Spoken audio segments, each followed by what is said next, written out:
$45 billion for mayonnaise and Old Bay. I'm telling you, consumer staples are back. They aren't back. Unilever is just dumping its food unit onto McCormick for $15.7 billion in cash.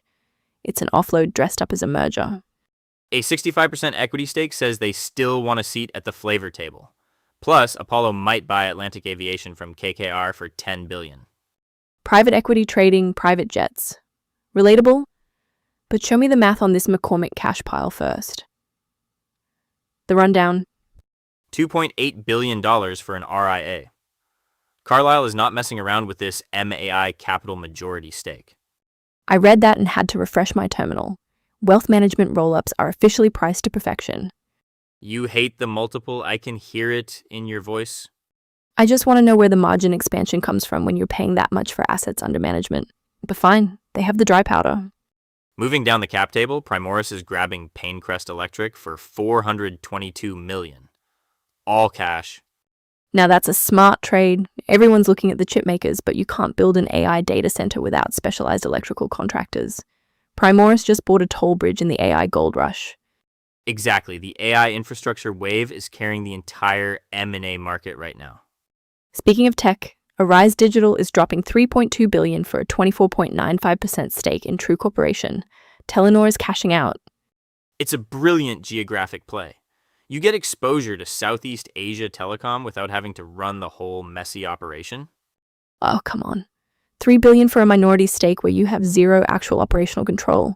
You're just a passenger at that point. A passenger with a massive dividend yield, Maya. Minorities in Asian telcos are cash machines. You don't need control to get paid. I'll believe it when I see the shareholder agreement. They always hide the governance catches in the fine print. Fair enough. But you can't argue with the pure entertainment value of Apollo trying to buy Atlantic Aviation from KKR. $10 billion for private jet parking. Hey, billionaires need places to park, and private equity guys selling luxury jet terminals to other private equity guys is the most Wall Street thing I've heard all week. I'm just picturing the KKR and Apollo partners negotiating this while literally sitting in the FBO lounges they're trying to sell each other. It's beautiful corporate theater, almost as beautiful as the absolute monster of a deal we have to talk about next. The flavor monopoly. McCormick and Unilever Foods, nearly $45 billion of total value. I spent the morning digging through the structure on this one. Unilever walking away with a 65% equity stake in the combined entity is fascinating. I've got a lot of thoughts on that valuation. The big one. I just cannot get over the sheer scale of this thing. We are talking about merging Old Bay seasoning with Hellmann's mayonnaise to create a $20 billion revenue monster by fiscal 2025. It is massive, but look at the actual structure here, Nate. McCormick is calling this a combination in the press release, but when you do the math, Unilever and its shareholders are walking away with 65% of the combined equity. Right. The total valuation on the Unilever Foods unit is sniffing $45 billion, $29.1 billion in equity and $15.7 billion in cash. It is a brilliant carve-out. Is it brilliant for McCormick, though? They are handing over majority control. If the other guy owns 65% of your new company, you did not buy a business. You got acquired while pretending to be the buyer. Oh, come on. That is completely unfair. McCormick gets unprecedented scale. You are creating a global flavor powerhouse. In consumer packaged goods right now, if you are not consolidating, you are dying on the supermarket shelf. Retailers want to deal with fewer vendors, not more. Sure, retail leverage is great, but look at what they are actually buying. Unilever has been trying to offload these slower growth food brands for years, so they can focus on high margin beauty and personal care. McCormick just handed them the ultimate exit liquidity and paid a premium for it. I see it differently. As a former banker, I look at this and see a masterclass in structuring. Unilever gets their cash to go buy premium skincare brands, yes. But McCormick basically doubles its footprint overnight. So they are using their own stock as currency to swallow a whale. Except the whale is swallowing them, and they are still shelling out $15.7 billion in cash. That is not exactly couch change. Where is that coming from? I am betting we see some very aggressive debt financing when the regulatory filings drop tomorrow. Fair point. The debt load will be heavy. We will definitely be hawking those filings. But you have to admit, putting the global leader in spices together with Unilever's condiment empire gives them insane pricing power.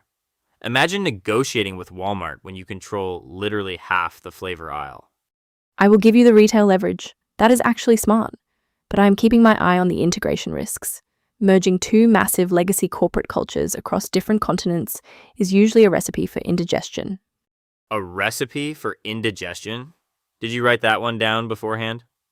It came to me naturally. I am a professional. Right.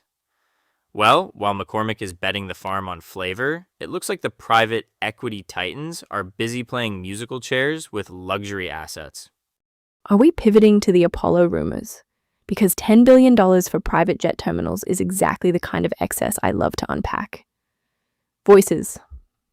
I'm looking at this analyst note on the Primoris deal, and they're claiming this signals a massive trend of infrastructure firms aggressively targeting data centers. Well, yeah, Primoris is scooping up PayneCrest Electric for $422 million in cash. Every sleepy infra firm suddenly wants to be an AI play. But that's exactly what bothers me. It's $422 million in cold hard cash for an electrical contractor. You slap the words data center on a press release and suddenly expect a tech multiple? I'm not buying it. You're being entirely too cynical. It's the classic picks and shovels play. If you can't build the actual AI models, you buy the guys wiring the cooling systems for the servers. I'm not saying it's a bad business. I'm saying the commentators are hyping this up. They're calling this the big Q1 2026 M&A surge. Tech, AI, energy. It feels like a buzzword bingo card. Fair, but the money is actually moving. And speaking of moving money, the rumor mill is spinning out of control on Apollo. Oh, the Atlantic aviation gossip. $10 billion. Apollo is reportedly buying the private jet services provider from KKR. It's the ultimate private equity firm-to-firm handover. $10 billion? It's literally just a couple of PE titans trading private jet fleets like baseball cards. Hey, when your managing directors spend half their lives at Teterboro, you might as well own the terminal. Oh, that actually tracks. But if we're talking about massive valuations, I want to see the actual math on this McCormick and Unilever combination. Oh, you mean the $45 billion flavor bomb? Exactly. The regulatory filings drop tomorrow, and I can't wait to tear into those footnotes. Spill the tea. I just love the visual of private equity titans trading private jet companies like vintage baseball cards. $10 billion for Atlantic Aviation. It's literally KKR handing the keys over to Apollo. You know, they're sitting across a mahogany table somewhere just arguing about who gets the complimentary catering perks. Exactly, but $10 billion? That's a massive premium for glorified airport parking lots. FBOs are great businesses, sure, but Apollo is paying absolute top of the market here. See, I completely disagree. You say top dollar, I look at the pricing power. Atlantic basically owns the tarmac at the highest traffic airports in the country.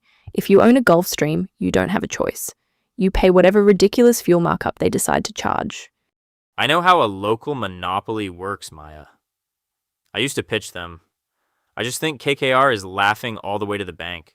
They're flipping this to a rival for a phenomenal multiple, and Apollo is left holding the bag right before a potential corporate travel crunch. What corporate travel crunch? Have you looked at the private aviation backlog? It's practically recession-proof. Plus, I was digging into the rumor mill on how Apollo might structure this. Word is they're looking to finance a huge chunk through their own insurance arm. Classic Apollo playbook. The infinite money glitch. They collect life insurance premiums, use them to buy private jet infrastructure, and then charge tech billionaires for jet fuel to pay out the annuities. It's honestly poetry. It's systemic risk masquerading as poetry, Nate. You just hate fun. But speaking of things we all actually consume, this jet fuel gossip is nothing compared to the absolute earthquake happening in the grocery aisle. Oh, you mean the $45 billion spice rack?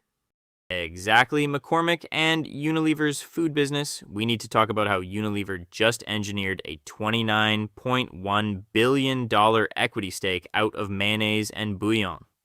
Tomorrow's radar. I am refreshing Edgar at 6 a.m. tomorrow for the McCormick and Unilever filings. You think they're going to reveal anything juicy right away? They will bury the synergy math so deep we will need a backhoe. Oh, come on. Unilever's walking away with a 65% equity stake. They have to justify that $29.1 billion valuation to their shareholders. I bet we see exactly how they are funding the cash piece too. I will take that bet. I am actually more focused on the private equity skies. Did you see the Apollo rumors? $10 billion for Atlantic Aviation. KKR selling to Apollo, the ultimate private equity game of hot potato with private jets. It is literally just billionaires trading luxury hangars to each other. Hey, cash flow is cash flow. Speaking of heavy metal, keep an eye on Worthington Steel and Kleckner tomorrow. They are quietly building the second largest steel service center in North America. From private jets to sheet metal, that is the M&A whiplash we live for. See you all tomorrow.